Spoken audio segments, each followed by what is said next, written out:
Olá pessoal, sou o professor César Hildo, professor especialista em filosofia. Estamos aqui nos estúdios gravando esse conteúdo de filosofia para alunos de terceira série e eu espero que você esteja fazendo as devidas anotações, fazendo os acompanhamentos, até porque esse conteúdo é muito aproveitável, principalmente você que vai fazer o Enem. Então, já estamos trazendo essas temáticas, buscando alternativas para que você possa estar enriquecido com tudo aquilo que a filosofia pode proporcionar. Então, a temática que vamos estar trabalhando hoje é a filosofia e também a ciência. Dois campos de conhecimento distintos, lembrando que a filosofia ela é a mãe de todas as ciências. A filosofia não é ciência, porque ela trabalha a possibilidade do mundo suprassensível, do mundo metafísico. Então, aquilo que está no mundo metafísico não pode ser medido, calculado, não pode ser, de certa forma, processado, como a ciência faz nos seus experimentos. Então, por conta disso, a filosofia ela é um ramo do conhecimento muito importante para o desenvolvimento do próprio ser humano. Então, a ciência também é um ramo do conhecimento. É um ramo verdadeiro, específico, baseado em cima da lógica, da metodologia científica para tentar explicar. Agora, quando que nasceu essas concepções? A gente vai ter várias interpretações de autores, comentadores, mas o interessante é a gente olhar principalmente para os pensadores agora, depois do período da patrística, da escolástica, do período medieval, daquilo que a gente compreende como 1000 anos de história que vai estar dividindo entre os clássicos, certo, e os modernos. E a modernidade ela vai nascer justamente com a mudança das concepções, das revoluções. As revoluções vão fazer com que esse homem medievo ele tenha uma evolução. Ele vem a questionar o mundo, ele não vem aceitar somente aquilo que era desenvolvido apenas pela visão da igreja, apenas com base na fé. É necessário também o homem ser livre para poder pensar em outras possibilidades. E aí, diante de tal, a gente vai ter vários pensadores. E, para tanto, eu gostaria de compartilhar com vocês o nosso slides, tá? Que vai estar trazendo essa temática para vocês, tá bom, pessoal? Então, o nosso slide, a gente vai estar aí desenvolvendo o pensamento, por exemplo, de Francis Bacon, né, que é um grande filósofo da modernidade. Ele vai dizer, é impossível falar em conhecimento na modernidade sem citar, por exemplo, Francis Bacon. Isso porque ele é tido como um dos fundadores da base do conhecimento científico que surge no século VI. Bacon se ocupou de mostrar as falhas de um pensamento extremamente metafísico, que impediu olhar para a imanência das coisas terrenas, o que tratava o desenvolvimento científico. Ele também se ocupa de mostrar como a visão mais empirista de tradição aristotélica também poderia cair no entrave. Então, Bacon ele vai trabalhar essa problemática do metafísico, a questão da imanência, certo? E o desenvolvimento científico a partir da empiria, certo? Ele não é racionalista, ele é empirista, tá? E a empiria é um tipo de dogma filosófico que tem base principalmente nos experimentos, tá? Então vamos prosseguir. Bacon e o empirismo. Francis Bacon foi um grande crítico das ideias aristotélicas que abriram caminho para o reconhecimento da importância de entender o mundo, né, por meio da experiência prática. Vale lembrar que criticar não significa abandonar, pelo contrário, a crítica aqui é algo positivo. Para o filósofo inglês, Aristóteles estava, de certa forma, certo ao reconhecer a primazia do empirismo. No entanto, desenvolveu o método errado quando aplicou as ciências da natureza. O método aristotélico era suficiente para entender a lógica e a linguagem, tá? Então, de certa forma, a gente observando, ele vai, é claro, beber em todo o pensamento aristotélico. E quando a gente pensa Aristóteles, Aristóteles foi um grande pensador, ele foi o professor de Alexandre, o grande conquistador da Pérsia. Aristóteles teve acesso a todo o conhecimento do seu tempo, porque como ele era professor do imperador, toda a civilização que eles conquistavam, seja ela persa, babilônica, seja ela egípcia, ele procurava todo aquele conhecimento que aquela civilização tinha, a forma como aquela civilização se organizava, se era uma república, se era uma monarquia, se era uma oligarquia. Ele pegava esse conhecimento e trazia para a Biblioteca de Alexandria. Ele construiu o maior centro de conhecimento do seu tempo, Aristóteles. E com isso ele vai estudar todas as estruturas do conhecimento humano, seja ela da natureza, seja ela do campo metafísico.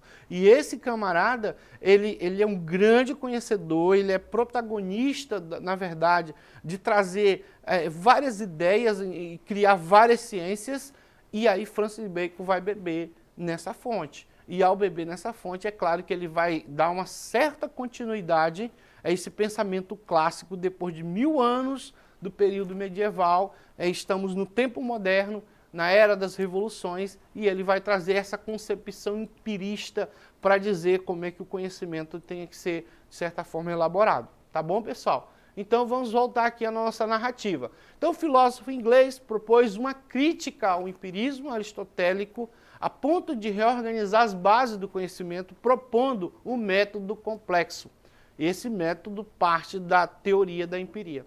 As considerações propostas por Bacon foram levantadas e levadas em considerações por Galileu para a reformulação do seu método científico. Então, quem foi Galileu? Foi um grande astrônomo do seu tempo.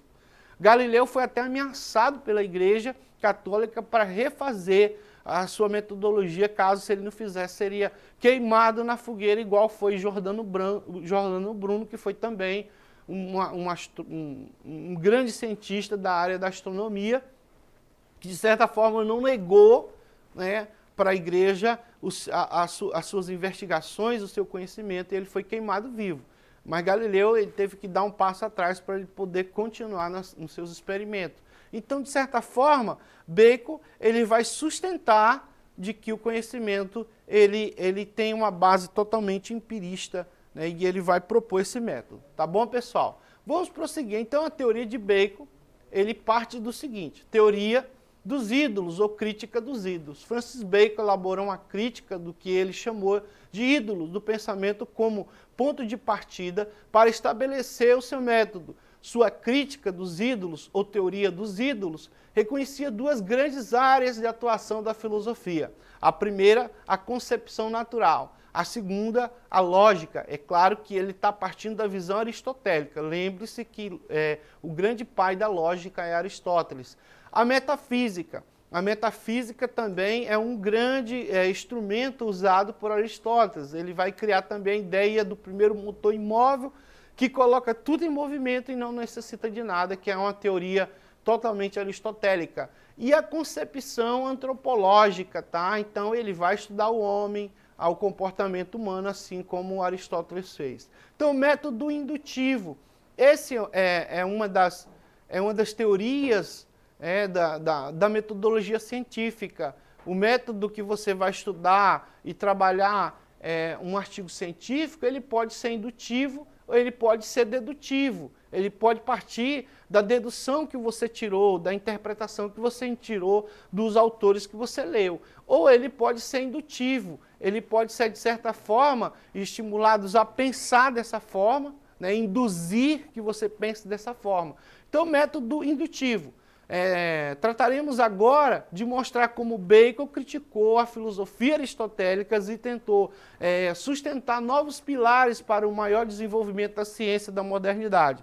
O que Bacon criticava em Aristóteles era, sobretudo, a sua maneira de conhecer o mundo, né? Que, de certa forma, é à beira do empirismo, o método indutivo, que corre de maneira mais solta e menos metódica. Bacon propôs, para concluir a sua tarefa com êxodo, um novo método indutivo que recorre ao conhecimento empirista e que utiliza da crítica aos ídolos. Então essa foi a grande sacada de Francis Bacon diante do pensamento que predominou principalmente aí no período medieval.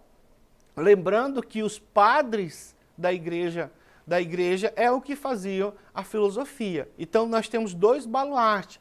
Temos, por exemplo, Santo Agostinho, que vai beber o pensamento de Platão, e temos São Tomás de Aquino, que foi o grande padre, o grande intelectual, né, da igreja escolástica, que ele vai trazer o pensamento, principalmente de Aristóteles, e esse pensamento ele pendurou por muito tempo, até que Francis Bacon vem e traz a sua teoria para a construção desse novo pensamento empirista. Quem vai criticar, quem vai filtrar, posteriormente, Immanuel Kant, que vai pegar o empirismo, o racionalismo e vai fazer um novo tipo de conhecimento, mas isso é tema para outra aula, tá bom? Então vamos lá, prosseguir. Então, ao prosseguir, a gente vai ter René Descartes, tá, pessoal, com um pensamento que ele vai desenvolver como razão, como racionalização. Ele vai trazer o logos. Lembrando que o logos, ele é algo totalmente inovador, né? O logos, esse logos vem da lógica de Aristóteles. Então, o grande pensador, ele vai trazer a dúvida para o conhecimento, né? E ao trazer a dúvida para o conhecimento, né, ele vai ter um sonho, né? René Descartes ele vai para a guerra, e ao ir para a guerra, ele vai ter um sonho que vai aparecer um ser que vai questionar ele, vai duvidar, vai causar a dúvida na mentalidade dele. E aí ele vai se questionar, será que todo conhecimento que eu tenho, mesmo sendo conhecimento empirista, ele não é falso? Será que esse conhecimento que eu estou usando, ele realmente é verdadeiro? Então ele vai propor a teoria do método, o método científico, é um livrozinho que você pode ler numa sentada, certo? E aí ele vai dizer, para que um conhecimento seja verdadeiro, é necessário passar por essas etapas do conhecimento para que se possa ter um conhecimento. Hoje a ciência usa o método, é o mais adequado, apesar de nós sabermos que existem outras metodologias para se trabalhar na ciência, mas o mais aceitável pela ciência é o método cartesiano, é o método de René Descartes. Tá bom, pessoal? Então Descartes ele vai trazer a razão, e ao trazer a razão, ele vai dizer um dos mais importantes filósofos do período moderno, René Descartes, foi um racionalista francês do século VII, geralmente lembrado pela sua ênfase na autoridade da razão em filosofia e em ciências da natureza, bem como o seu desenvolvimento de métodos verificável. Então, para Descartes, a filosofia seria como uma árvore, na qual a metafísica tem uma raiz, né? Ela tem uma forma. Então, ele vai trazer a razão, o logos, o cogito ergo sum. Eu penso, logo existo. Tá bom, pessoal? Espero que vocês façam print desses slides. A gente não vai ter muito tempo. E a gente vai prosseguir aqui, tá? No nosso exercitando. Você pode estar printando ele e vamos estar dando aí para vocês aí de bandeja, né, a questão, né, alternativa. Então vocês vão olhar, pesquisar e vocês podem estar dando feedback para mim lá no YouTube, dando a resposta, tá bom? E aí o professor vai estar dando feedback. Então você vai acessar a plataforma Eduque. Também você pode estar indo lá no YouTube, acessando essa aula da terceira série, resolvendo essa questão e dando feedback para o professor. Grande abraço e um tchau.